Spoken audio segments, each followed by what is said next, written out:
आज लोकसभा निवडणूक प्रचाराचा शेवटचा दिवस आहे। निवडणुकीचे वारे जे अख्ख्या देशात वाहू लागले होते ते आज संध्याकाळी 5 वाजता थांबणार आहे। मागील 17 दिवसांपासून सुरू असणारे निवडणूक प्रचाराचे वादळ आज अखेर थांबणार आहे। यामुळे विजयासाठी सर्वच उमेदवार पक्षाने जोर लावलाय। पदयात्रा, गृहभेटी, रॅली, सभांच्या निमित्ताने जास्तीत जास्त लोकांपर्यंत आपले विचार पोहोचवून मत मागण्याचा देखील प्रयत्न केला जात आहे। आज रामनवमीच्या पावन दिवशी प्रभू श्रीरामांचा आशीर्वाद घेऊन प्रचार थांबतील। शेवटचा दिवस असल्यामुळे जवळपास सर्वच पक्ष शक्ती प्रदर्शन करतील। उमेदवारांनाही शेवटच्या दिवशी प्रचाराला रामनवमीची जोड मिळाली आहे। यामुळे धार्मिक सोहळ्यामध्ये सहभागी होऊन प्रचारावर भर दिला जात आहे। नागपूर आणि रामटेक या दोन्ही ठिकाणी महायुती आणि महाआघाडीच्या उमेदवारांमध्ये जणू शब्दांचे युद्ध लढत आहे। आरोप प्रत्यारोपाचा सिलसिला विशाल रूप घेताना दिसत आहे।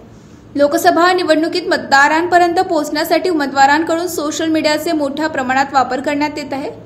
प्रत्यक्ष प्रचाराच्या माध्यमातून सर्वच मतदारांपर्यंत पोहोचण्यात काही मर्यादा आहे, परंतु सोशल मीडियाच्या माध्यमातून सर्वांपर्यंत पोहोचणे सोपे असल्याने प्रभावी माध्यम म्हणून उमेदवारांकडून प्रचारासाठी सोशल मीडियाचा वापर मोठ्या प्रमाणात करण्यात येत आहे।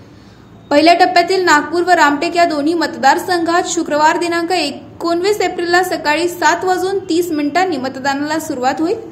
4 जूनला मतमोजणी नंतर स्पष्ट होणार की कोणत्या पक्षाने कोणता विजय कसा स्थापन केलाय। राष्ट्रनिर्माण न्यूज करिता रामटेकवरून राकेश मर्जीवे यांची रिपोर्ट।